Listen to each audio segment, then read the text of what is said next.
is our nation's capital. And you can see right on top here, there's a statue. You might have never noticed this statue before. So let's go back a little bit. Here's what the Capitol building looked like in 1846. You can see that statue did not exist on the top. The Capitol was a little bit smaller.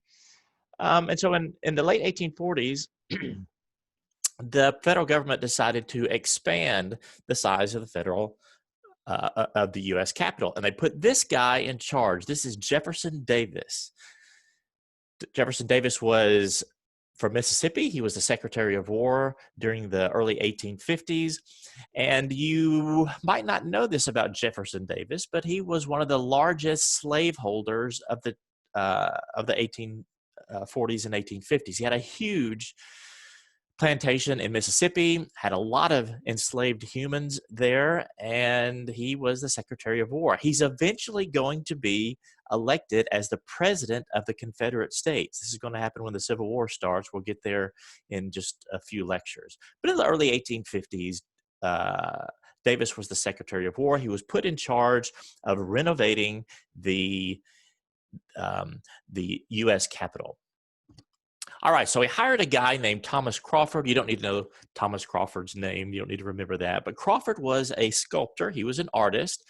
And so Davis told Crawford to go and design a statue to put on top of the U.S. Capitol. And so what Crawford did was he designed what you see there on the left. This is the goddess Freedom, and she is wearing something on her head that Jefferson Davis did not like one bit. So this was the model that Crawford sent to Davis. Davis took one look at it and he said, no way, because the goddess Freedom here is wearing a liberty cap. Now, why did Jefferson Davis have a problem with a liberty cap? A liberty cap was just a cap that goes way back to the ancient Roman days. So the Romans, when they would free a slave, and Romans had, slavery was widespread throughout the Roman Empire. When the Romans would free a slave, that slave would then wear a special kind of cap known as a liberty cap. And the point of that cap was to tell everyone, I'm no longer a slave. I am now free. Jefferson Davis didn't want this statue of the goddess Freedom on top of the U.S. Capitol because it hinted at the idea of freedom for slaves. And for Davis, a hardliner, Southerner, who owned a lot of slaves, he did not want that advertised from the top of the U.S. Capitol building. So Davis told Crawford, send me another idea. This one is not going to work. And so this is what Crawford then sent back. This is actually the statue that is now on top of the U.S. Capitol building. You can see that the goddess Freedom is no longer wearing a liberty cap. She's now wearing a feathered helmet. This is a military symbol. And that's what Davis decided on. Here it is at the top of the Capitol building. This thing is huge. It's 20 feet tall, weighs about 15,000 pounds, and you would never really notice, would never really know how large it was just by looking at the U.S. Capitol. All right, so why am I telling you this story? I'm telling you this story because this is an illustration of just how most public questions in the 1850s were being swept into this gathering storm about slavery. Most public questions were about slavery. Now, remember the Missouri Compromise back in 1820 had only delayed the problem of what to do about slavery in new territories because it was just a compromise. By 1855, slavery was at the center stage of American politics. It's like this gathering storm concerning slavery. And as we're going to see in this lecture, the addition of more territory to the United States in the 1840s only added to the crisis, which eventually led to the American Civil War. So what we're really talking about here is how the U.S. is moving toward this deadly civil war that will rend the nation in two. A few years ago, newly elected President Donald Trump said this about the Civil War. He said, people don't really ask that question, but why was there a Civil War? Why could that one not have been worked out? It's actually a great question, two great questions, but people, historians, and the nation itself has been asking this question for a very long time. Why was there a Civil War? Why couldn't it be worked out? So let's talk about that. Okay. Throughout the 1830s, 1840s, Americans were moving westward. They continued to move westward. uh, And they are moving into these territories such as the Oregon Territory. They're moving into Spanish territory, at least before 1821. All of this territory in here was part of Spain. But American settlers, many of them, didn't care about the national border between the United States and Spain. They crossed anyways. Now, why would they do that? Why would they feel justified to do that? They felt justified to do that because of this thing called, this idea called manifest destiny. Manifest destiny is the belief that the United States had a divinely appointed mission to occupy all of North America. A divinely appointed, in other words, God said that we Americans were, uh, uh, not only could we, but we should occupy all of North America. And whoever got in our way, Indians, Spain, it didn't matter. We were justified because God gave us this mission. This is a justification for an American empire, which we've kind of already broached that subject. Okay, so Manifest Destiny is all about continental expansion, expanding across the United States. Americans had this God-given mission. You can kind of trace this back to the idea that John Winthrop, you remember that Puritan whose sermon we read? He preached this sermon on the ship full of other Puritans as they came to the Massachusetts Bay Colony in 1630. And he had this idea in there of a city on a hill. And so this idea of a city on a hill kind of became an idea or a characteristic of the United States. Americans, we have adopted this idea of that we are this city on a hill. The world looks to us for freedom, for democracy, for all these great virtues. This is the idea also known as American exceptionalism. There's something exceptional about us Americans. And this is the idea behind Manifest Destiny. We're special. God's given us this mission to occupy all of North America. Now, Manifest Destiny had two sides to it, two very different sides. One side was an altruistic side, altruistic. Altruism simply means you do something unselfishly for other people. You're concerned about their welfare, so you sacrifice for them. That's altruism. So there's this idea of altruism behind Manifest Destiny. In other words, Americans should occupy all of North America for the good of mankind. We've got freedom, we've got democracy, we've got Christianity, and the rest of the world, or at least the rest of North America, the Spanish, the Native Americans, anyone else in North America, they can benefit from us because we can share freedom and democracy and Christianity and other great virtues with them. All right. And by the way, anyone who stood in the way of this territorial expansion westward, they were standing in the way of those great virtues, and they were standing in the way of something God had ordained. This is a very arrogant ideology, but this is one side of Manifest Destiny. Another side of Manifest Destiny is greed. Greed. So Manifest Destiny most often attempted to legitimate selfish motives. What kind of selfish motives? Motives for land. Americans wanted land. So Manifest Destiny was, in a sense, a justification of the exploitation of weaker people. Think about what happened down here in the old Southwest in the 1820s, 1830s. Native Americans owned all this great cotton producing land. White Americans wanted it. So what did we do? Well, you know what President Jackson did. And by the way, he did it because a lot of other Americans wanted it done. He took this land away from Native Americans and gave it to white Americans to plant cotton. Okay, so here we are. We've got in the 1840, by the mid 1840s, we've got Americans moving westward. They're moving into Mexico. What happened to Spain? So Spain, all of this was part of Spain until 1821. In 1821, there was a revolution here known as the Mexican Revolution. And Mexico then broke away from Spain in 1821 and formed the nation of Mexico.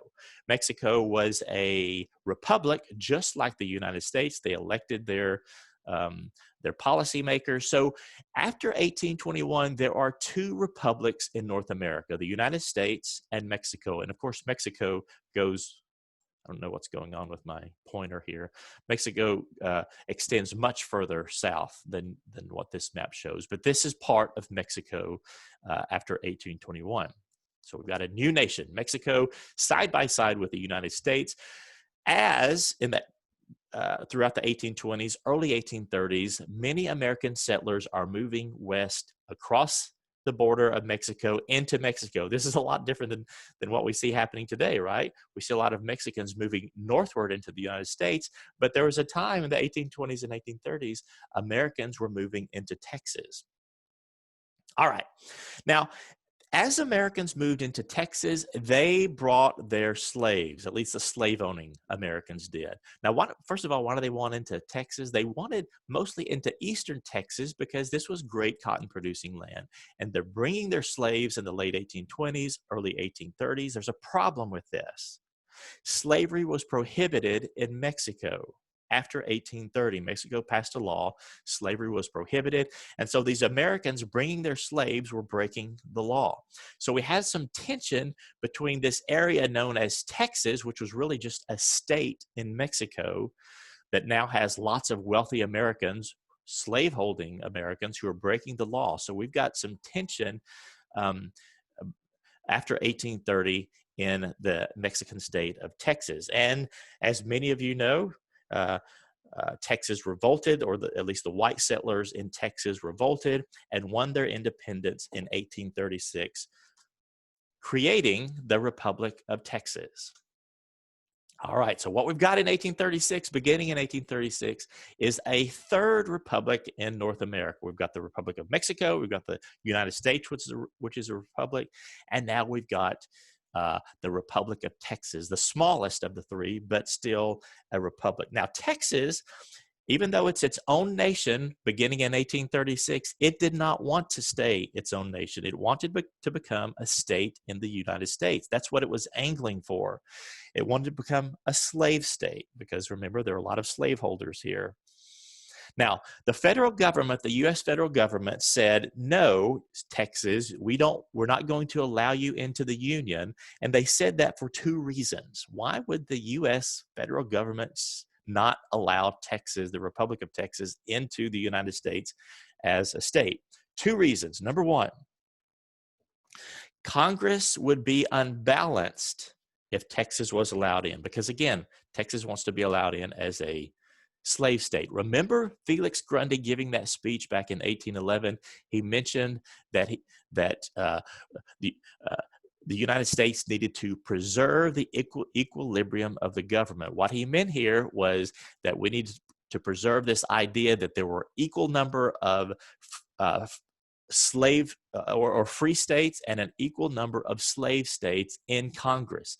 So if we allow Texas in 1836, the federal government said this is going to throw off that equilibrium. And so that's the first reason why the Republic of Texas was not allowed in as a state. A second reason the Republic of Texas was not allowed in as a U.S. state was that there was fear that annexing Texas or allowing it in as a state would result in war with Mexico, and the United States did not want war with Mexico in the late 1830s, early 1840s, at least until this guy was elected. This is James K. Polk. There he is right there. He's surrounded by some of his cabinet members in this photograph. I like this photograph because it is a very early photograph of an American president. This is dated somewhere around 1848. Okay, so President Polk. Let me say a few things about President Polk. He was elected in 1844. And he was a protege of Andrew Jackson. That should tell you something. He was from Tennessee, just like Jackson. He was a slaveholder, just like Jackson. He was an expansionist, just like Jackson. In other words, he believed in manifest destiny. He thought that the United States should spread all the way to the Pacific Ocean. He also, as an expansionist, he wanted to annex Texas. So he's elected in 1844. He wanted Texas to be allowed into the Union. And sure enough, in 1845, Congress voted yes. So the Republic of Texas only lasted about 9 years, from 1836 to 1844, when it was finally allowed into the United States. Now, there was a big argument about allowing Texas into the U.S. because it was a slave state, and most Americans didn't want to throw off that equilibrium in Congress. So Texas was allowed in as the 28th state in 1845. The very next year, Iowa was allowed in as a free state. So there's still this idea, Congress was able to hang on to this idea of an equilibrium in government, an equilibrium between slave states and free states being represented in Congress. Okay, so Polk was elected. He wanted Texas in. Texas is now the 28th state of the Union. But Polk wasn't finished. He didn't want just Texas. He also wanted this area at the very western part of North America that we call today California. Now, why would he want California? He wanted California because California had these great harbors out here, and he wanted to use these harbors to trade with Asia, particularly with China. And so he wanted this sliver of land that we call today California. He wanted that to be part of the United States. Now, at first, President Polk tried to buy California from Mexico. Mexico said no. So if you're president of the United States, you believe in manifest destiny, you believe God has given all of this land in North America to your nation, the United States. What do you do when you're told that you cannot have some of it? Well, you go to war, which is exactly what President Polk did. President Polk sent this guy, General Zachary Taylor, in 1846 with a huge American army way down here to the Rio Grande. So General Taylor and his army march way down here, and they stop right there. Now, Texas is now part of the United States. This should not be a problem, right? They're still on American soil. But Mexico said, General Taylor and your army, you're actually on Mexican soil, even though you're just north of the Rio Grande. Now, why would they say that? Why did Mexico think this was Mexican soil? When Texas left Mexico, Mexico did not agree to their leaving. So there was and this is why the U.S. didn't want to annex Texas in the late 1830s, because Mexico did not agree to give up Texas. But finally, Mexico kind of agreed, okay, Texas, you can break away, but this is the border of Texas right here. So all of this shaded land right in here, Mexico claimed as their own. So this is disputed land claimed by Texas and the United States, and also claimed by Mexico.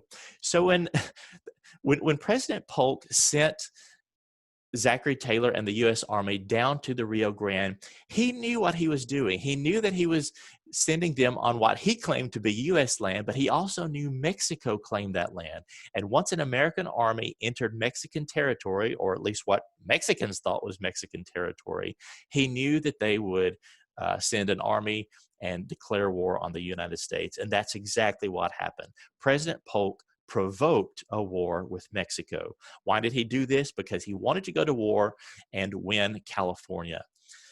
All right, so what we've got now is a state of war between Mexico and the United States. This is known as, well, we usually call it the Mexican War. Began in 1846, lasted only about 2 years. This was a very lopsided war. The U.S. easily defeated Mexico. The U.S. won every battle, in fact, except for one. And Manifest Destiny, remember, is playing a prominent role in this war. President Polk provokes this war in order to win territory from Mexico. Okay, so the U.S. easily defeats Mexico in less than 2 years. The results of the war, let me give you some of those results.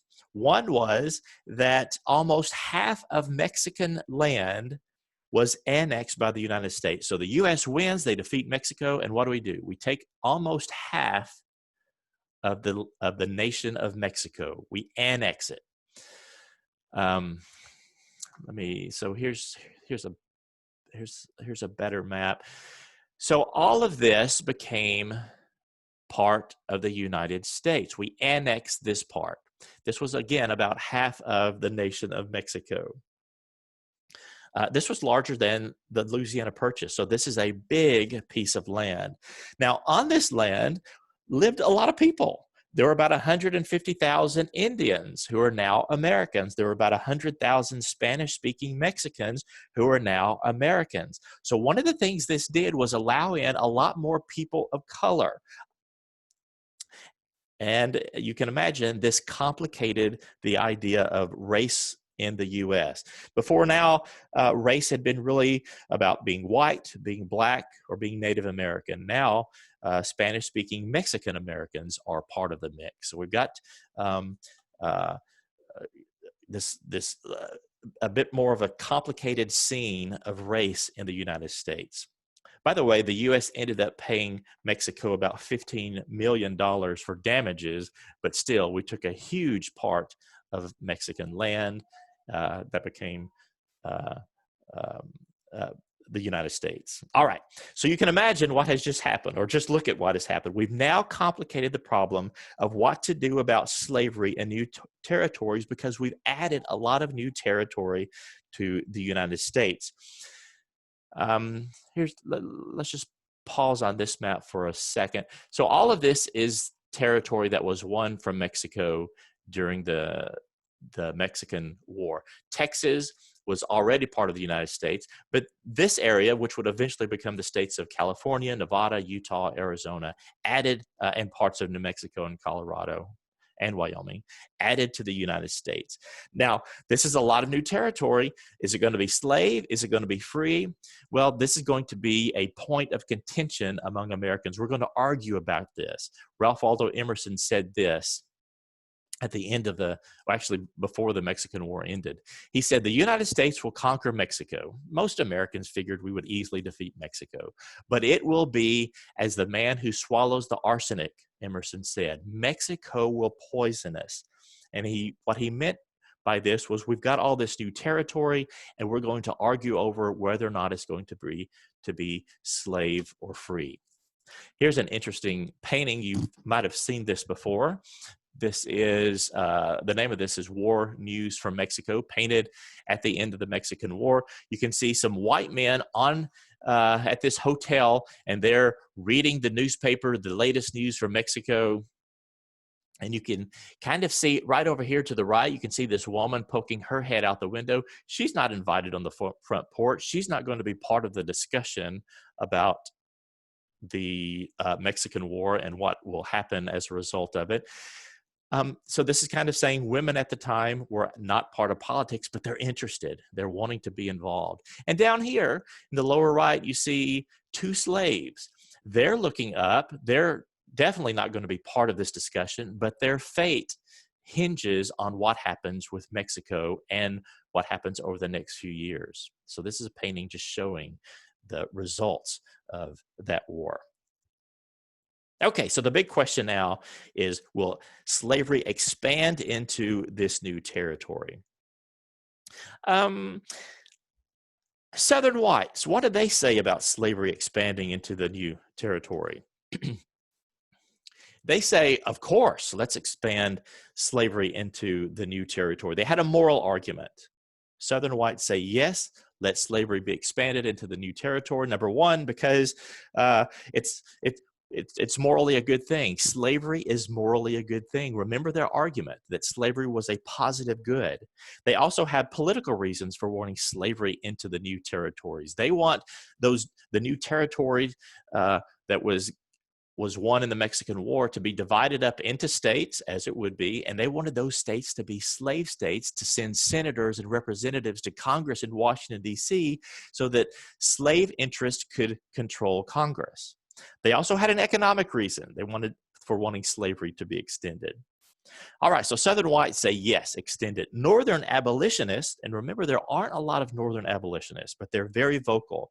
Did they want slavery extended into this new territory? Of course not. They wanted to end slavery everywhere, much less allow it into this to new territory.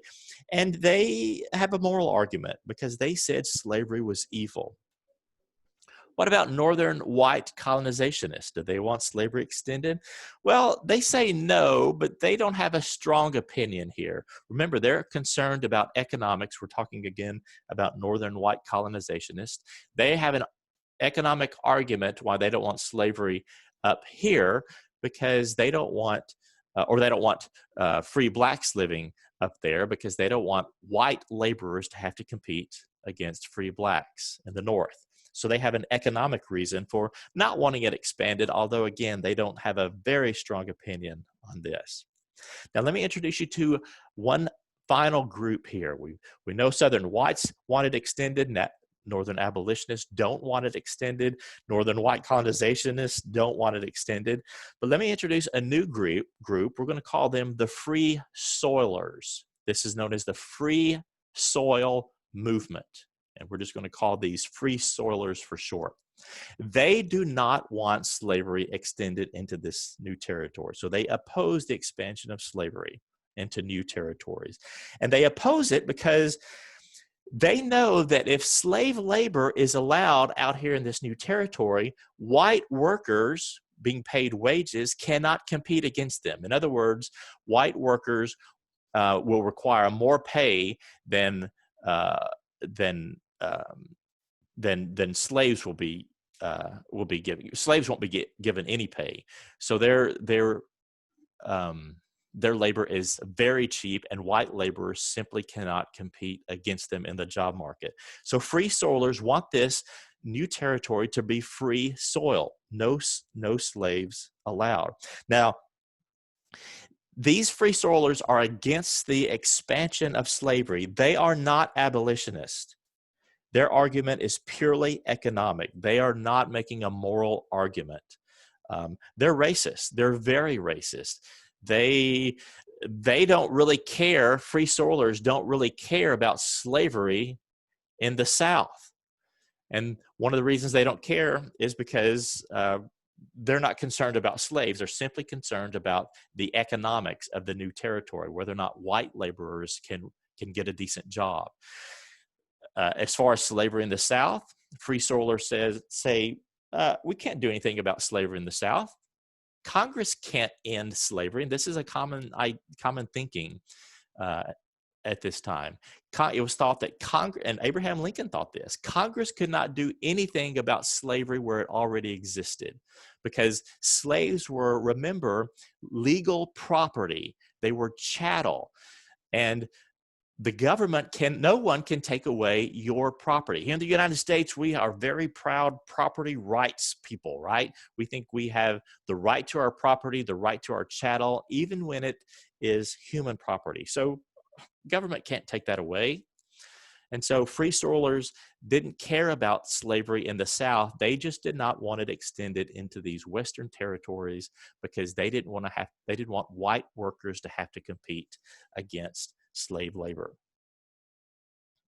Okay, so even though Congress could not do anything about slavery where it already existed, Free Soilers said Congress absolutely can do something about slavery where it doesn't exist. Congress can keep slavery from expanding. And so this is what Free Soilers wanted. By the way, Free Soilers are much more popular in the North than abolitionists or colonizationists.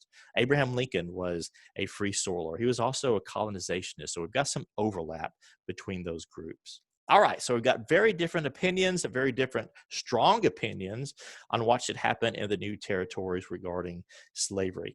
This brings up, well, this is the question that we've been struggling with. Should slavery be extended into the new territories? We've got some groups that are going to go head to head over this.